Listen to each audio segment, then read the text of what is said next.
Bom dia, gente. Bom, hoje nós vamos dar continuidade, né, às nossas aulas e hoje nós vamos ver, nessa segunda semana, o capítulo 11 do livro da Sociologia, certo?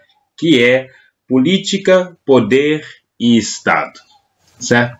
Gostaria de começar fazendo uma pergunta e vocês podem responder aí no chat, certo?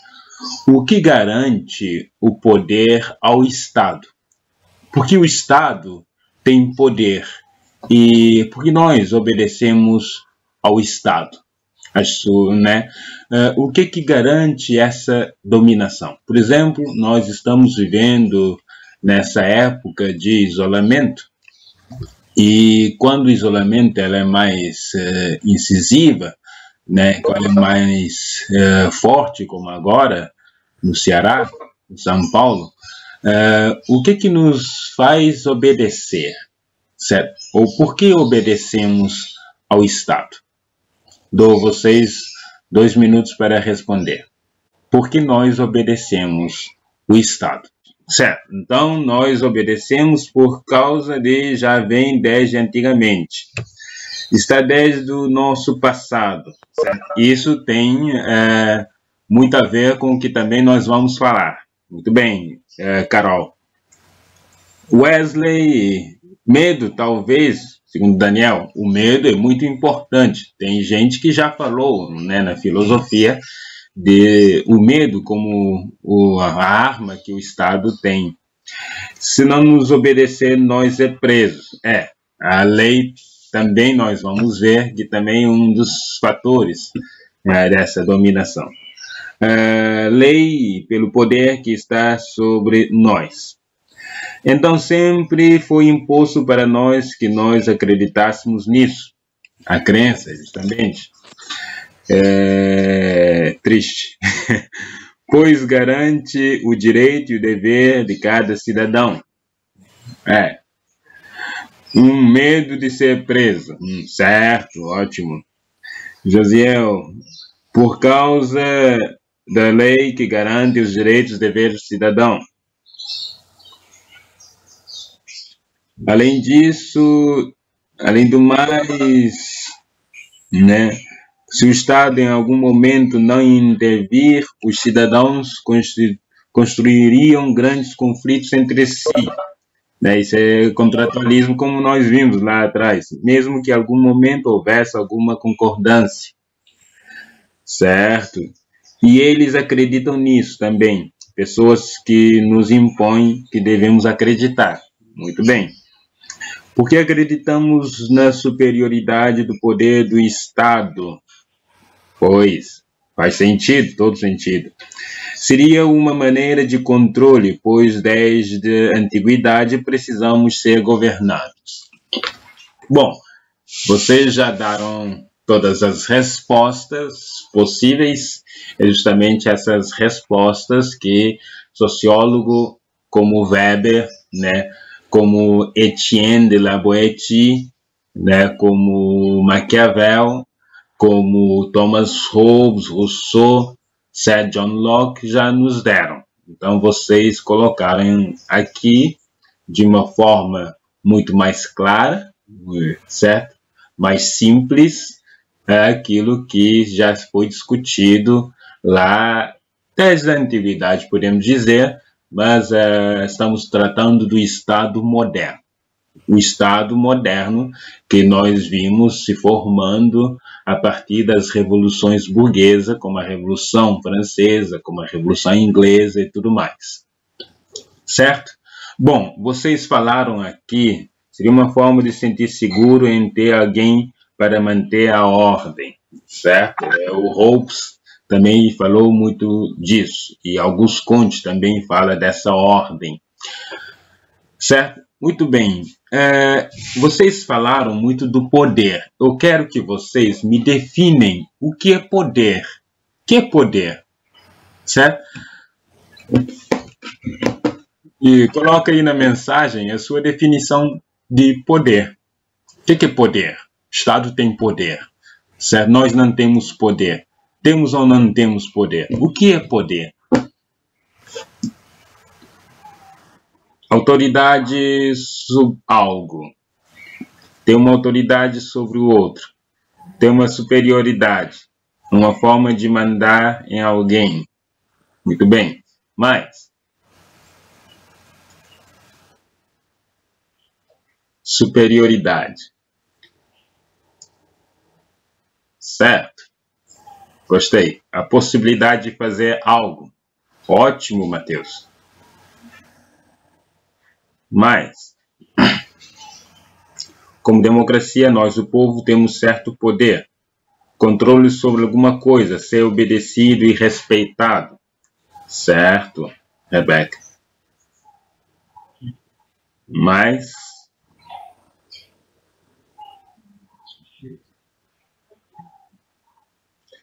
em minha visão, poder é você poder ter controle de algo que você não tem. Ter alguma vantagem para si, que é a possibilidade de ter autoridade sobre o outro. Certo? Muito bem. Mas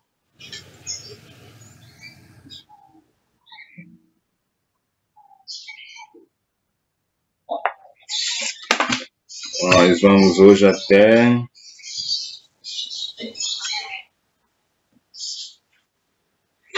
9 horas.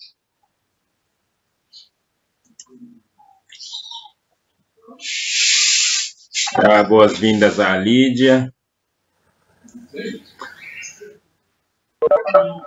Ter alguma vantagem para si que possibilite ter autoridade sobre o outro. Certo.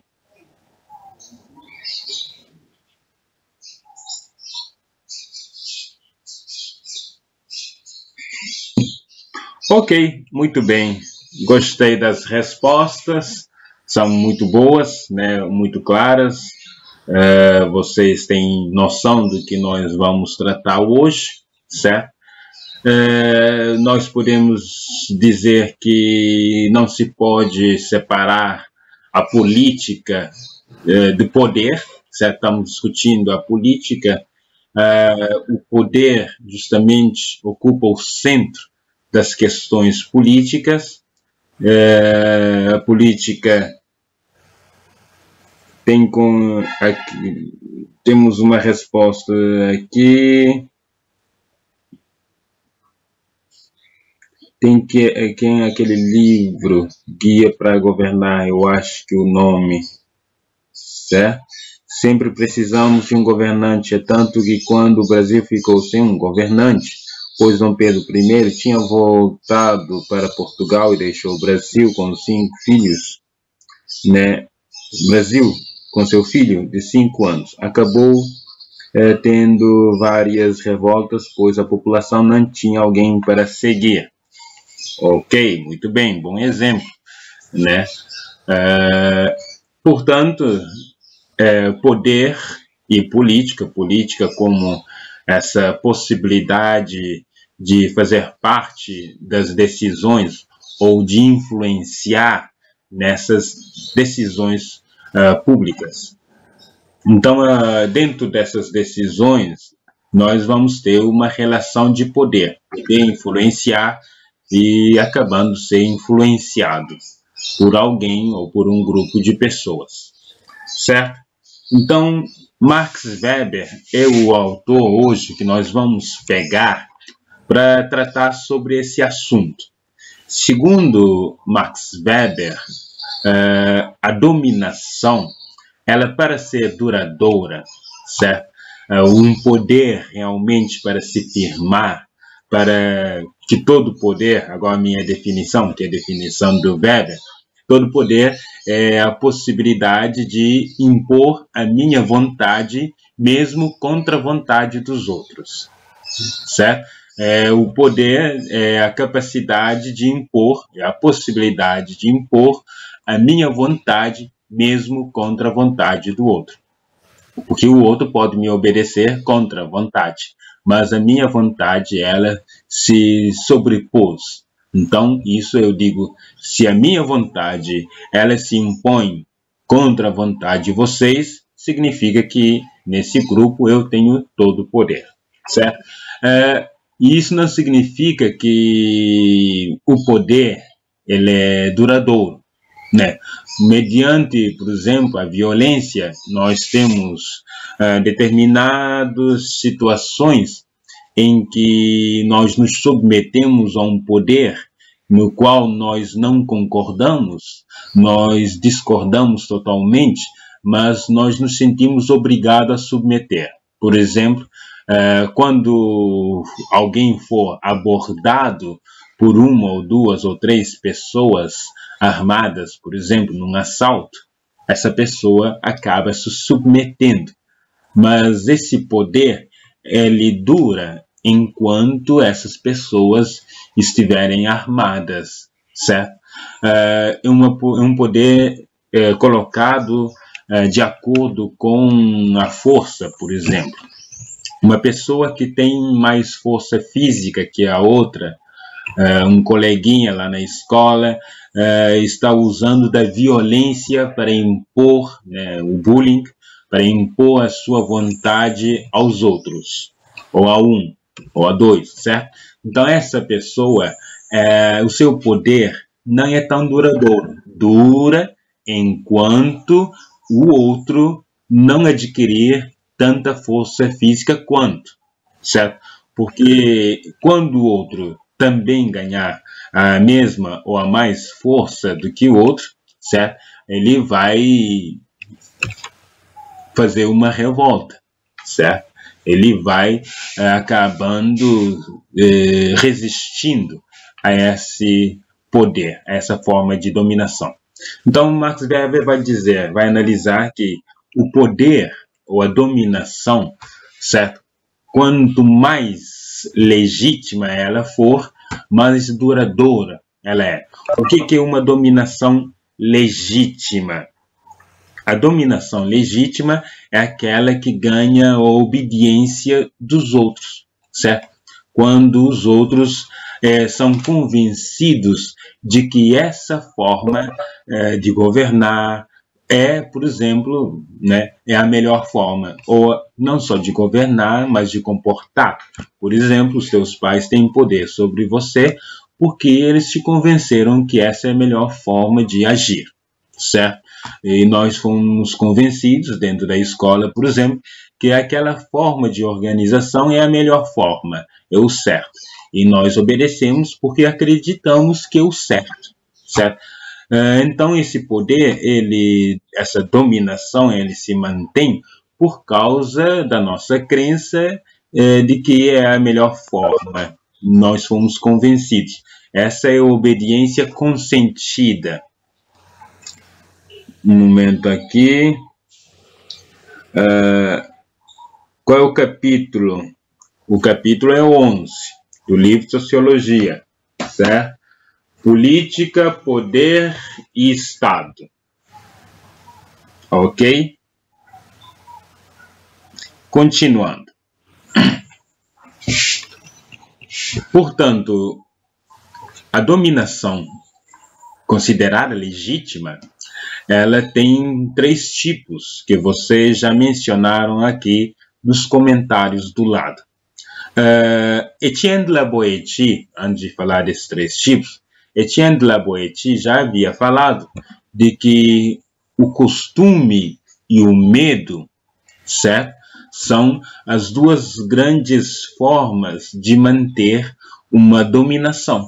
Certas pessoas, elas se submetem ao poder do monarca porque acreditam que sempre foi assim, porque do costume, a crença de que esse monarca tem realmente todo o poder delegado, muitas vezes, pelo próprio Deus, né? E assim nós obedecemos a esse monarca porque ele é escolhido, o ungido de Deus.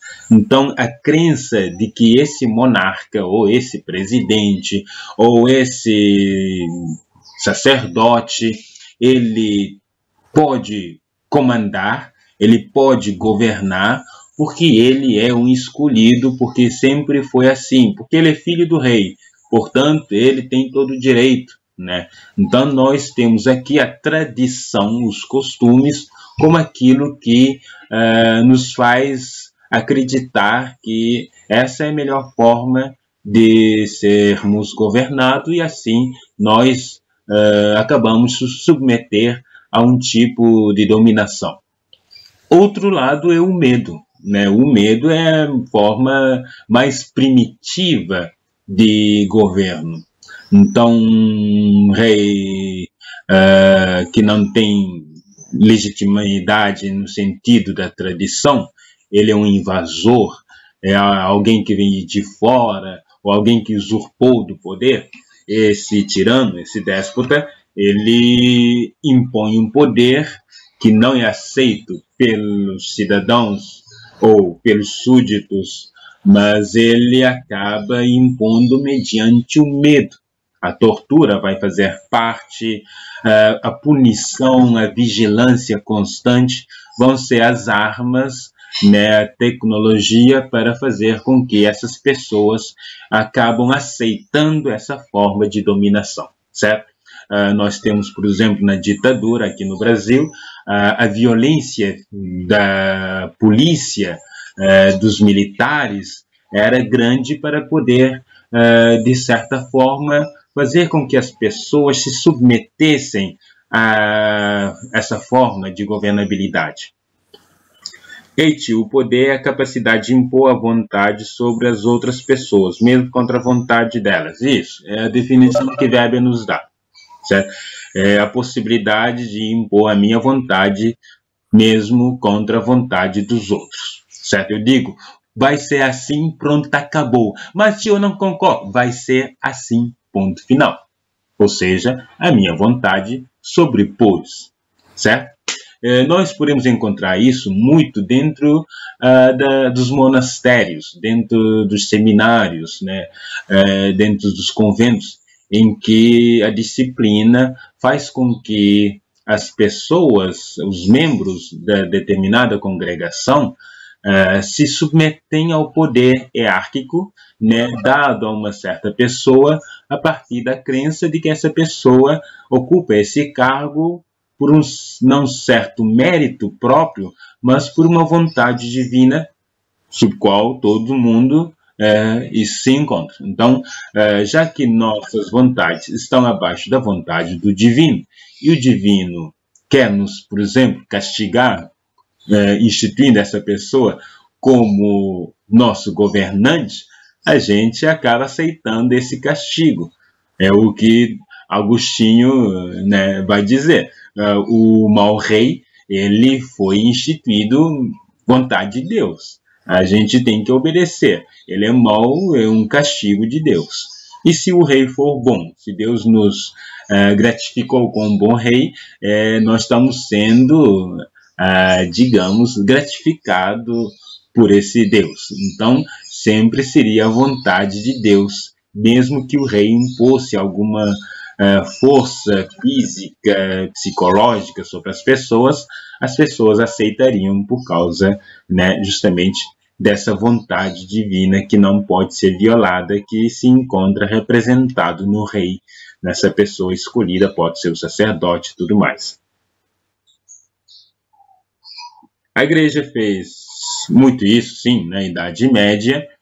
Nós vamos ter aqui o medo como arma muito forte, mas também em diferentes épocas, né? O escravismo, que é muito antigo, uma forma de produção muito antiga, as pessoas eram submetidas pela violência e o medo de não sofrer uma morte iminente nos faz se submeter. Muitas vezes a violência não é só física, mas é psicológica, certo?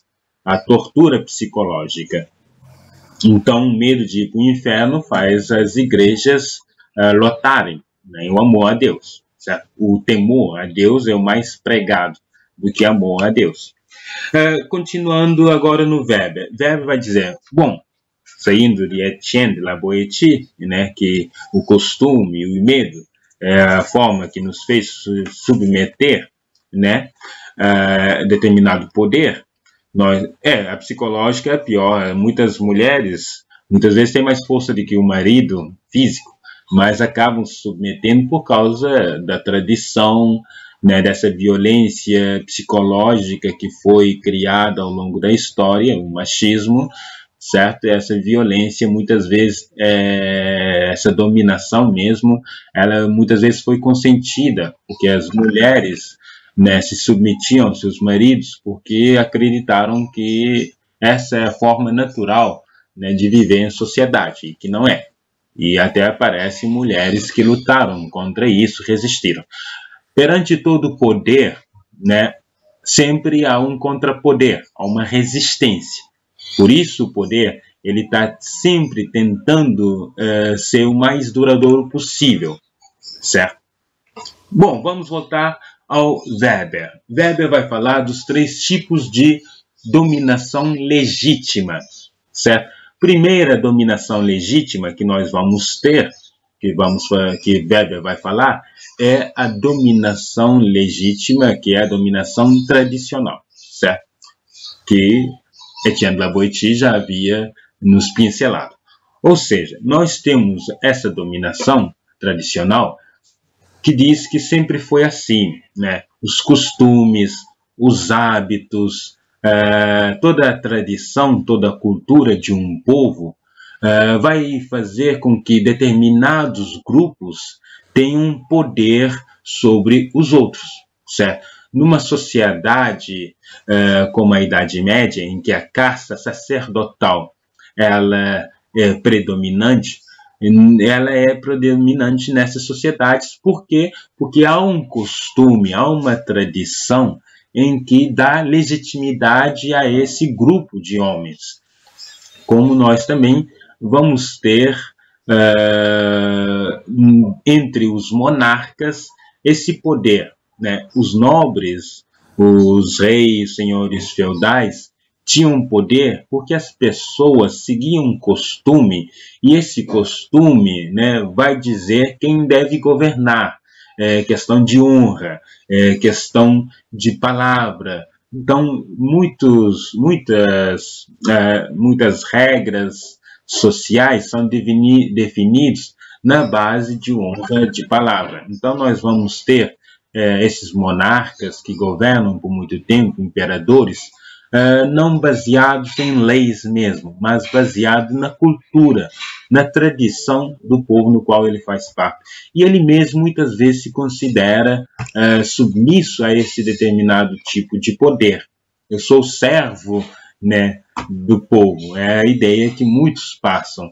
Ou eu sou servo do destino, eu estou cumprindo um papel muito pesado que é governar esse povo, mas é a minha missão, eu não posso fugir disso. Então é o discurso de muitos monarcas, imperadores, que tomam o seu cargo como um peso, como um fardo, e que eles não podem fugir. E mesmo as pessoas não os deixam fugir desse cargo, desse fardo, muitas vezes. Então nós temos essas pessoas que governam mediante a tradição, a sua dominação ilegítima. Se acreditava que o rei tinha todo o poder no corpo dele, né? O corpo real, ele carregava poderes que tinha gente que acreditava ao tocar o rei, podiam ficar curados. Então, nós temos aqui a figura do rei, muitas vezes como a figura de Deus, representante de Deus, assim como o Papa, por exemplo. Então, esse tipo de poder é baseado na cultura, nos costumes. Outra forma, outro tipo de dominação legítima é a dominação baseada justamente no poder carismático da pessoa, do indivíduo. O indivíduo faz, não significa que esse indivíduo é, mas o indivíduo passa uma imagem de uma pessoa que foi, digamos, que tem certa, digamos, missão, né? Essa pessoa, ela passa uma imagem de confiabilidade, de um ídolo que o povo vai criando, de um certo, não queria usar essa palavra, né, porque a pessoa hoje que usa não tem nada a ver, mas ele não tem esse poder carismático, mas é apenas uma figura, um fake. Essa pessoa que nós muitas vezes envolvemos, né, em certo espécie de mito, certo? Um ídolo. Nós criamos à volta dessa pessoa uma certa esperança, uma certa redenção por meio dessa pessoa, certo? Então essa pessoa, quando fala, quando age, acaba muitas vezes adquirindo muitos seguidores. O poder carismático que encontramos em Jesus, o poder carismático que encontramos em Martin Luther King, em várias figuras revolucionárias, certo? Essa pessoa muitas vezes vai contra a própria tradição. Jesus, ele quebra a tradição judaica, certo? Religiosa e política. Então a sua imagem, o seu carisma faz com que as pessoas muitas vezes se revoltam contra a dominação tradicional, certo? Essas pessoas, como Dragão do Mar, que vivia numa cultura em que via os escravos como objetos mesmo de uso, Dragão do Mar acaba quebrando esse tipo de dominação, certo? E, portanto, essas pessoas têm certa figura messiânica. Essa pessoa adquire discípulos e seguido torna justamente um verdadeiro ídolo, né, e esperança, um herói mesmo para determinado grupo de pessoas. Uma sociedade, ele cria seus mitos, cria os seus ídolos. Pessoas que mesmo não tendo nenhum poder, certo? A lei não está a seu favor, a cultura, a tradição não está a seu favor, mas a sua capacidade de comunicar, a sua capacidade de agir, a sua atitude, a forma de comportar, passa essa imagem. E ele é seguido por muitos, que acreditam que ele tem justamente esse poder, né? Nietzsche vai dizer que o poder do poder não está no próprio poder, mas está na crença nesse poder. Sabe? Por exemplo, o poder do professor não está no professor, mas está na crença no poder do professor. O conhecimento. Mas o conhecimento do professor não pode ser conhecimento, muitas vezes nem é conhecimento como o aluno vê, mas a crença que o professor tem esse conhecimento é mais forte do que o próprio conhecimento que o professor tem. Certo? Não sei se eu fiz entender. Então, a crença que nós temos em determinadas figuras, no poder que ele tem, muitas vezes não é nada realmente que ele tem. Uma pessoa pode ser apenas, acreditamos, né, que ela tem determinados poderes e que ela mesma muitas vezes sabe que não tem e ela mesma muitas vezes acredita que tem. Certo? E esse é o poder carismático, aquele que move multidões, né?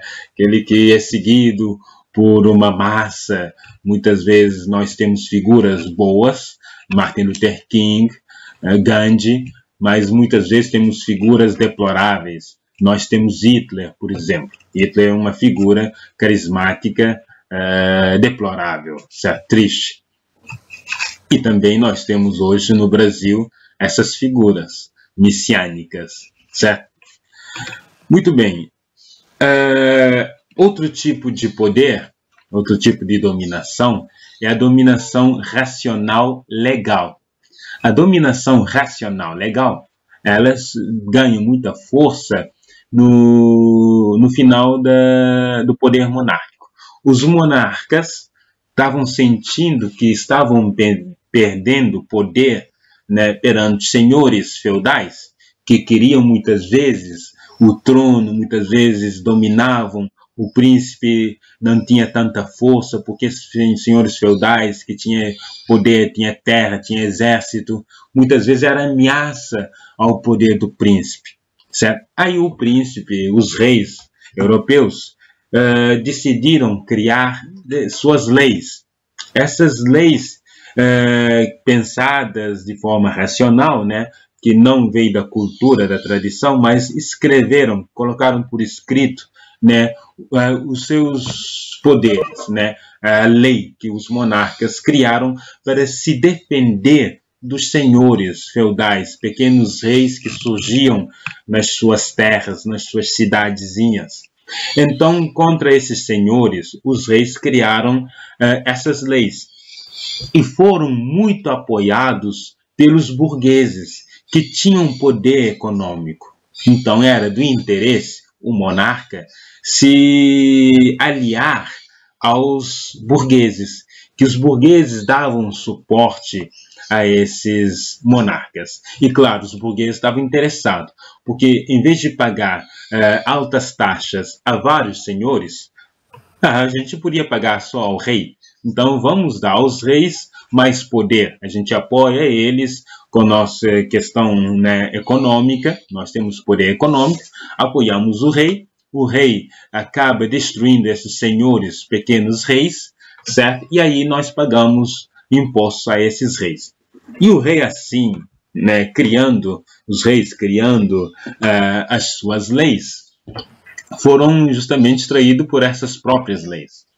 Os burgueses, na Revolução Francesa e Inglesa, pegaram essas leis e fizeram uma reformulação, certo? Nós vamos ter os reis perante o tribunal da Assembleia, em que os burgueses vão limitando esses poderes do rei a partir da própria lei que o rei usou antes, né, contra os senhores feudais. Então, os burgueses vão usar dessa lei, que com base na racionalidade, certo? Para justamente limitar o poder do rei. Na Inglaterra foi de tal forma que hoje nós temos uma monarquia que é só figura.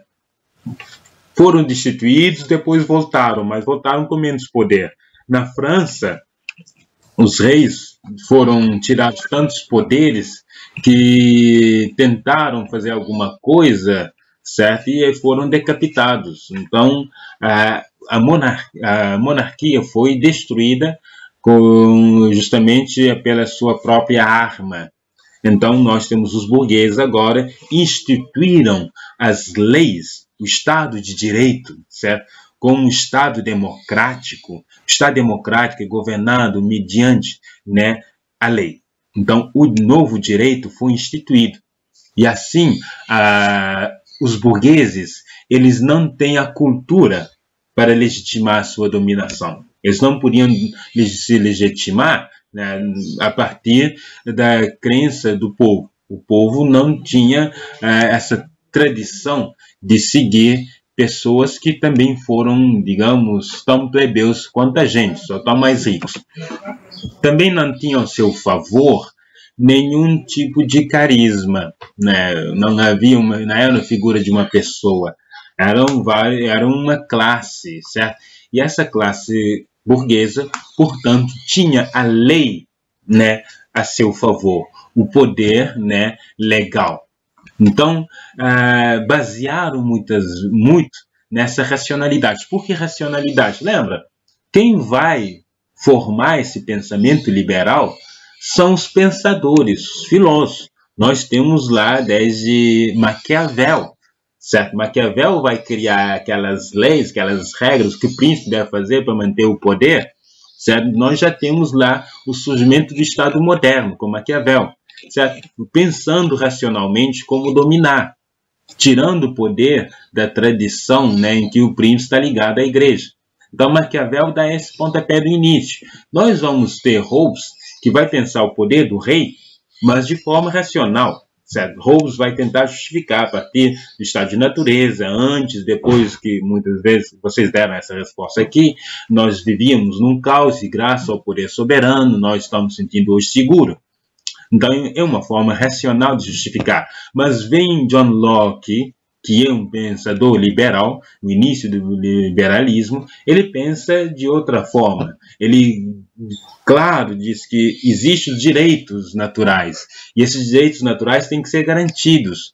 ele fala justamente dessas leis que garantem esse direito natural.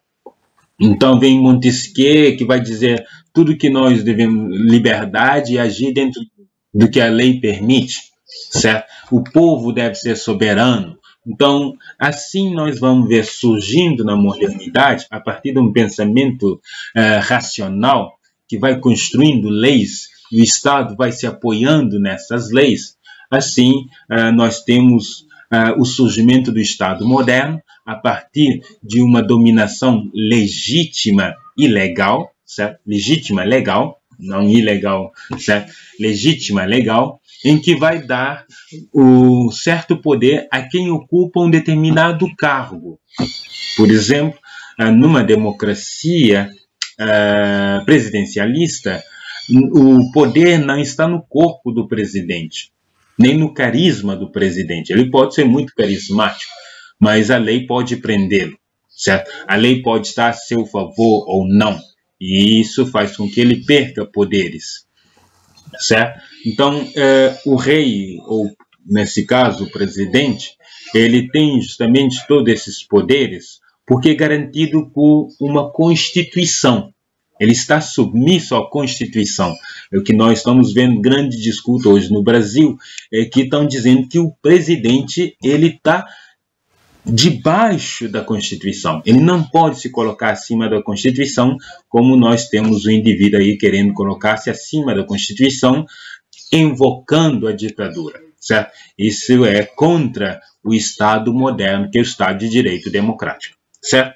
Então nós temos esse tipo de dominação em que a polícia aparece aqui como aquele que vai fazer, que se garante, né, esse direito, essas leis, certo? Então nós temos assim o Estado que vai, a partir dessas leis, fazer todo esse monopólio da violência. Então o Estado é justamente o detentor do monopólio da violência. Então, assim, Weber vai definir o Estado. O Estado é aquele que detém o poder de punir, certo? É aquele que detém o poder de agir, né, por sua vontade e ser obedecido mediante a lei. Muito bem, temos 5 minutos. Eu vou deixar para vocês fazerem alguma pergunta ou algum comentário, certo? Alguma dúvida, coloquem aqui no chat que eu vou lendo e tentando, né, esclarecer, né, alguma coisa.